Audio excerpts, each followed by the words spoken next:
Parmi toutes les planètes du système solaire, notre Terre est unique, car c'est la seule à avoir développé la vie. Mais que se passerait-il si nous avions une concurrente? Et si une deuxième Terre apparaissait de nulle part? Il y aurait alors deux scénarios différents. Le premier est la destruction des deux planètes. Le second a une fin inattendue, mais plutôt logique. Mais commençons par le scénario catastrophe.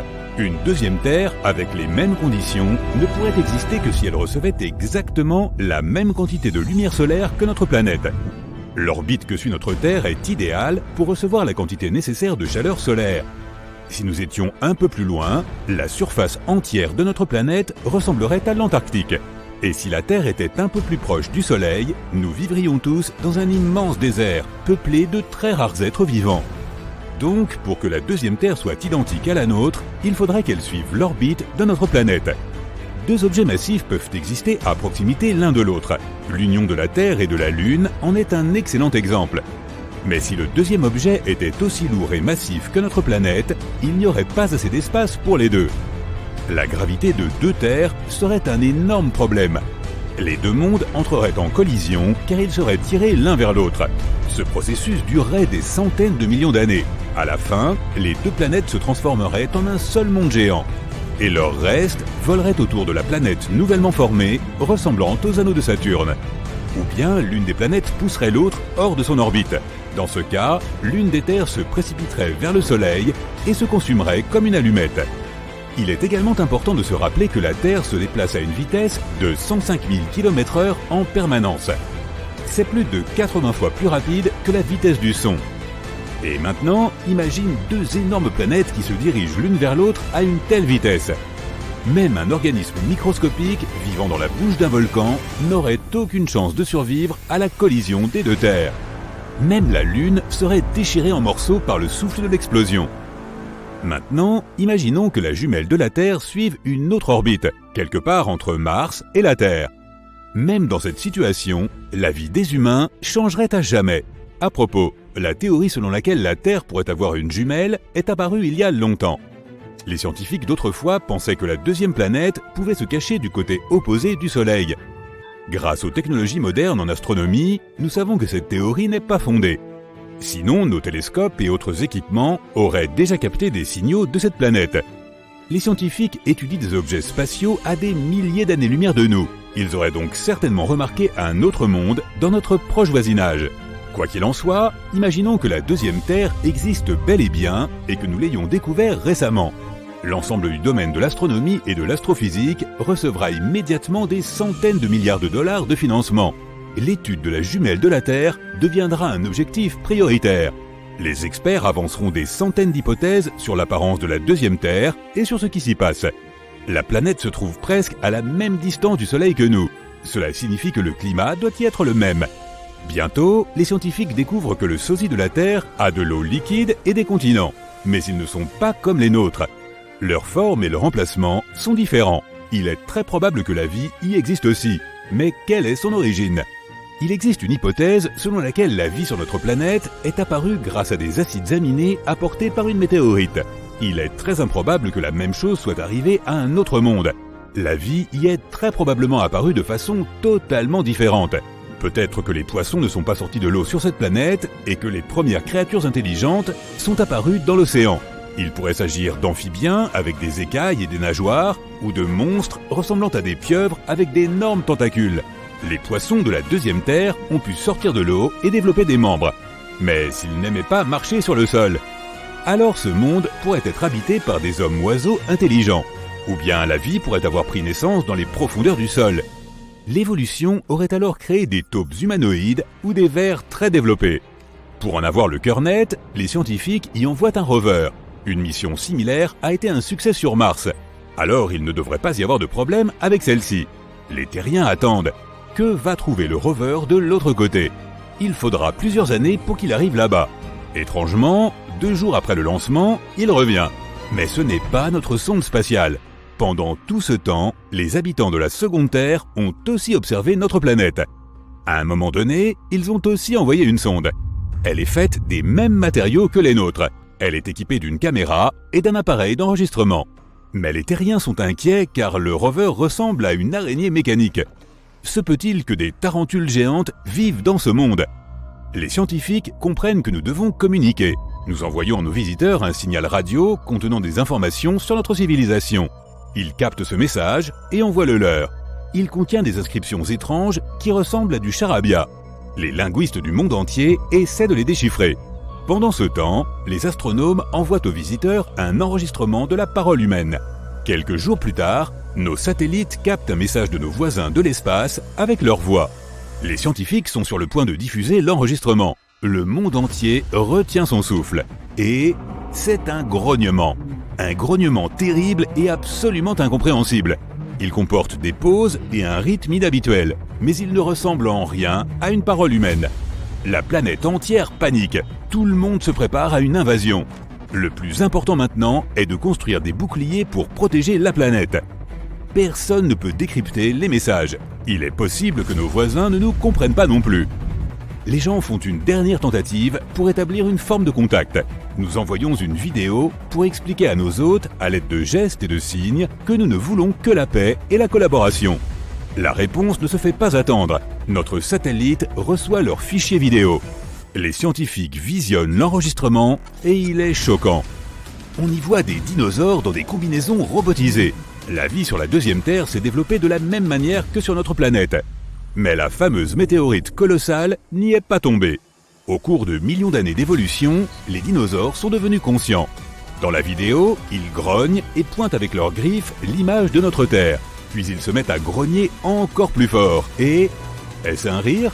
L'enregistrement se termine. Les terriens considèrent que c'est l'annonce de l'invasion.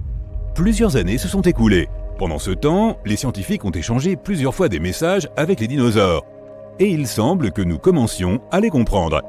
Il s'avère que les reptiles veulent aussi la paix. Ils disent que leur planète était autrefois habitée par des humanoïdes semblables aux humains, mais qu'une inondation massive les a anéantis. Les dinosaures ont réussi à survivre et à évoluer vers des êtres intelligents. Il faudra de nombreuses années avant que l'on ne pose le pied sur leur planète. Et lorsque cela arrivera, l'humanité se sentira soulagée en réalisant qu'elle n'est pas seule. Mais que se passerait-il s'il n'y avait pas de vie intelligente sur la deuxième Terre ? Ce serait une bonne nouvelle aussi. Nous saurions que nous avons un autre foyer à disposition. Peut-être commencerions-nous tout de suite à explorer la jumelle de la Terre ou à exploiter ses ressources pour réapprovisionner les nôtres. Dans tous les cas, nos vies ne changeraient pas immédiatement, car cette Terre serait trop éloignée de notre planète. Des dizaines de générations s'écouleraient avant que les gens ne commencent à s'installer sur la seconde Terre. Notre planète natale serait de plus en plus pauvre en ressources, alors tout le monde voudrait déménager vers le nouveau monde. Au début, seuls les plus riches seraient en mesure de le faire, mais avec le temps, les voyages dans l'espace deviendraient plus abordables. Les gens investiraient probablement beaucoup d'argent pour construire un véritable paradis sur la seconde Terre. Si cela arrivait, nous visiterions ce monde pendant nos vacances, pour respirer de l'air frais et profiter de la nature. Dans tous les cas, la population humaine augmenterait. Cela signifie que tôt ou tard, la deuxième Terre deviendrait aussi peuplée que la première. Et les gens commenceraient alors à chercher une nouvelle maison parmi les étoiles. À propos, si une forme de vie existait sur une planète similaire à la nôtre, elle ressemblerait probablement à des pieuvres. Il existe même une théorie selon laquelle les pieuvres sont arrivées sur Terre depuis un autre monde. Tout animal a plusieurs stades évolutifs de développement. Par exemple, les éléphants et les mammouths descendent d'un ancêtre commun, vieux d'il y a 5 à 6 millions d'années. En regardant encore plus loin, presque tous les mammifères ont évolué à partir d'un ancêtre qu'ils partageaient avec les reptiles. Chaque espèce a évolué pendant des millions d'années. Mais pas les pieuvres. Elles sont soudainement apparues sur l'arbre généalogique. Du point de vue de l'évolution, les calmars devraient évoluer en pieuvres d'ici plusieurs millions d'années. Mais elles sont déjà là. De plus, les pieuvres sont incroyablement intelligentes. Leur code génétique est bien plus diversifié que celui des humains. Ce sont peut-être des visiteurs d'une autre planète semblable à la nôtre. Mais bien sûr, ce n'est qu'une hypothèse. Ah, la Terre, le troisième rocher en partant du Soleil, la planète bleue. Tu as compris. Son atmosphère est composée d'environ 78% d'azote, 21% d'oxygène et d'1% d'argon, de vapeur d'eau et de dioxyde de carbone, un équilibre agréable à respirer pour toute créature vivante. Le climat est également parfait pour l'existence de la vie, contrairement à des endroits comme Saturne, Mercure ou tout autre objet céleste de notre système solaire. C'est à la troposphère que nous devons tout cela. Il s'agit de la partie la plus dense de l'atmosphère de notre planète, d'une épaisseur de 8 à 14,5 km. C'est la couche de l'atmosphère qui affecte en permanence notre météo et qui assure les conditions nécessaires à la vie et à l'existence d'étendues d'eau. La Terre est tout simplement tranquille dans son orbite, à s'occuper de ses petites affaires en tournant autour du Soleil. Lorsque, bam, Vénus et Mars débarquent et gâchent la fête. Personne ne veut laisser cette pauvre Terre tranquille. Ces deux objets célestes relativement grands qui se déplacent vers la Terre entraîneront des conséquences désastreuses pour notre planète, à commencer par des changements dans la trajectoire de son orbite. Les orbites des planètes dans le système solaire doivent maintenir un bon équilibre afin que rien ne se détraque. Ainsi, si un objet de grande taille s'approche de la Terre, il fera dévier notre trajectoire orbitale. Les planètes tourneront les unes autour des autres, ce qui provoquera de nombreuses catastrophes naturelles. Cela affectera également le rythme de notre rotation, ce qui pourrait potentiellement la ralentir. Les jours ne s'écouleront plus comme avant, mais s'étireront. Les animaux qui dépendent de la lumière du jour devront réajuster leurs horloges biologiques. Les animaux nocturnes, pour leur part, devront également trouver un moyen de faire face aux longues nuits. Les humains se sont assez bien adaptés au rythme de 24 heures par jour. Le temps lui-même n'est qu'un concept humain servant à mesurer les choses. Nous aurons du mal à dormir et à nous adapter à des journées plus longues. Les animaux marins dépendent du flux naturel des courants pour migrer dans les océans. Avec Mars et Vénus qui s'invitent à la fête, ils devront probablement aussi trouver de nouveaux chemins. Les oiseaux qui migrent vers d'autres terres au cours de l'année seront aussi désorientés et ne sauront pas quoi faire. De manière générale, la température de la Terre augmentera et d'énormes vagues de chaleur, ainsi que des changements climatiques permanents auront lieu. Cela nous amène au problème suivant, la chaleur. L'augmentation radicale de la température transformera tout en un désert aride. Ce sera l'été toute l'année, sauf si Vénus est dans les parages. La majeure partie de la planète sera asséchée et ne sera plus propice aux cultures. Vénus est chaude. Je veux dire vraiment chaude. Même si ce n'est pas la planète la plus proche du Soleil, c'est quand même la plus chaude. Les températures sur Vénus sont proches des 480 degrés Celsius, ce qui te ferait fondre comme un glaçon. Les terres de Vénus sont généralement plates, probablement en raison des températures. Il fait surtout chaud parce que son atmosphère est épaisse et emprisonne les gaz dangereux à l'intérieur. Si Vénus se rapproche de nous, elle invitera ces gaz dans notre atmosphère et la menacera. Mars, ou la planète rouge telle que nous la connaissons, est très froide. Elle pourrait rester ainsi si elle commence à tourner autour de nous. Elle abrite par ailleurs le plus grand volcan dormant de notre système solaire, qui fait passer le mont Everest pour un ridicule grain de beauté. Avec une si grande instabilité, il pourrait bien se réveiller un jour et cracher de la lave en fusion. Mars a une atmosphère très fine qui rend la planète glaciale. Sa gravité est assez similaire à la nôtre, mais elle est en fait très froide et possède des calottes glaciaires au niveau des pôles qui sont recouvertes de dioxyde de carbone. Il en va de même pour Mercure. On ne peut y rester que le temps de retenir sa respiration et seulement pendant la courte période de transition entre le lever et le coucher du Soleil. Les trois planètes en orbite les unes autour des autres finiront par entrer en collision. C'est juste une question de temps. Et la Lune, qui traîne comme une mouche dans le décor, sera si insignifiante en comparaison que quelque chose finira par la faire dévier de sa trajectoire, à moins qu'une autre planète ne la capture dans son orbite. Ou, dans le pire des cas, elle entrera en collision avec l'une des deux planètes intruses. La Terre connaîtra des raz-de-marée sans précédent. Les deux nouvelles planètes qui tournent autour de la Terre provoqueront un déséquilibre majeur, qui rendra notre gravité incontrôlable. Chaque raz-de-marée sera plus grand que le précédent, lesquels finiront par recouvrir la terre ferme. De nombreuses petites îles éparpillées dans les océans seront complètement submergées. Les villes et autres villages côtiers deviendront l'habitat des poissons. Les pays plats, en général, auront besoin de bateaux pour s'y déplacer. Les barrages et les digues ne suffiront pas à empêcher l'eau d'entrer. Tout le monde devra migrer vers des terres plus élevées pour échapper aux inondations. Le climat étant de plus en plus chaud, les calottes polaires fondront comme de la crème glacée lors d'une journée d'été étouffante et contribueront à la montée des eaux. En quelques mois, l'Arctique tout entier sera complètement liquéfié. Mais attends, ce n'est que le début. La croûte terrestre s'usera en raison de l'instabilité de la surface de la Terre et des fluctuations de la gravité.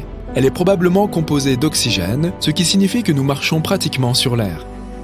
Les tremblements de terre seront plus nombreux qu'auparavant et les volcans endormis sortiront de leur profond sommeil. le ciel sera couvert de cendres, rendant les vols impossibles. Personne ne pourra plus voyager par la mer ou par les airs. L'importation et l'exportation ne seront plus qu'un lointain souvenir. Le climat général deviendra plus chaud, comme sur Vénus. Les 3 planètes en orbite les unes autour des autres et leurs énormes masses pourraient même, sans le vouloir, inviter d'autres planètes et corps célestes à se joindre à leur fête. Et si Jupiter décidait de se joindre à elle ? Jupiter est la plus grande planète de notre système solaire. Pour t'en donner une idée, la Terre serait comparable à un raisin si Jupiter avait la taille d'un ballon de basket. Elle possède également la plus grande tempête que nous puissions observer. Il s'agit de la Grande Tache Rouge, un endroit 2 fois plus grand que la Terre, où des tempêtes semblables à des ouragans se produisent depuis des centaines d'années. Lorsque tu auras fini de regarder cette vidéo, tu peux t'attendre à ce que la tempête soit toujours là. Comme cette planète est énorme, la gravité doit y être assez forte. Elle a aussi beaucoup de lunes, dont certaines d'entre elles sont comparables à notre petite Terre. Il n'y aura plus le moindre espace libre parmi les planètes. Les lunes de Jupiter seront déviées de leur trajectoire et se heurteront à d'autres planètes alentour. Certaines de ces lunes pourraient entrer en collision les unes avec les autres, provoquant le déferlement d'énormes débris un peu partout. La gravité du groupe de planètes attirera des comètes qui entreront dans l'atmosphère et risqueront de s'écraser sur nous. Les niveaux d'oxygène s'épuiseront et l'effritement de la croûte terrestre se poursuivra. La couche d'ozone sera de nouveau percée, ce qui provoquera l'entrée dans notre atmosphère d'une grande quantité de lumière ultraviolette. Nous ne pourrons pas mettre le nez dehors trop longtemps sans équipement de protection ni réservoir d'oxygène. Notre civilisation changera radicalement. Nous vivrons tous dans des conteneurs abrités, qui fourniront un air pur et des rayons de soleil filtrés. Les abris seront suffisamment robustes pour résister aux fréquents tremblements de terre. Nous ferons pousser suffisamment de cultures pour subvenir à nos besoins, du moins jusqu'à ce que nous quittions la Terre. Comme ce n'est qu'une question de temps avant que les planètes n'entrent en collision, l'étape suivante consisterait à créer de grandes fusées pour nous faire quitter la Terre. Avec Mars, Vénus et Jupiter qui tournent près de nous, ce ne sera pas facile. Tous ces débris spatiaux nous empêcheront de sortir de la zone spatiale. Le seul endroit sûr en dehors de cette région sera à plusieurs millions de kilomètres, où il n'existe que des planètes isolées. Elles pourraient, ou non, réunir les conditions nécessaires pour accueillir la vie, mais les humains devront disposer de la technologie nécessaire pour atterrir sur n'importe quelle planète, pourvue d'une gravité similaire, et y construire les abris adéquats. Au final, Mars, Vénus, la Terre et Jupiter entreront en collision les unes avec les autres et se briseront comme des œufs, comme une grosse omelette spatiale, sans oublier les lunes qui s'écraseront et se briseront dans le mélange. Mais nous serons déjà loin, très loin d'ici là, enfin, avec un peu de chance.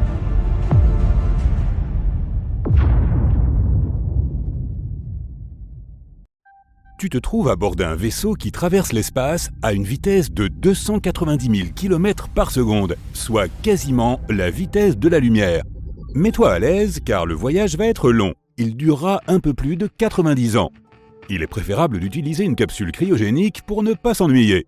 En bref, tu dois voler pendant près d'1 siècle à la vitesse de la lumière pour atteindre une mystérieuse exoplanète que les scientifiques ont récemment découverte. Ils ont trouvé de nombreuses planètes ces dernières années, mais celle-ci peut aider à la recherche de vie extraterrestre.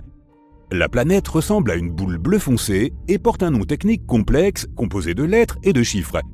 Elle a la taille de Neptune et orbite autour d'une petite étoile de classe M, ou en termes simples, autour d'une naine rouge. La planète est 8 fois plus proche de son étoile que la Terre ne l'est du Soleil, mais cela ne signifie pas que des couches ardentes de magma en recouvrent la surface.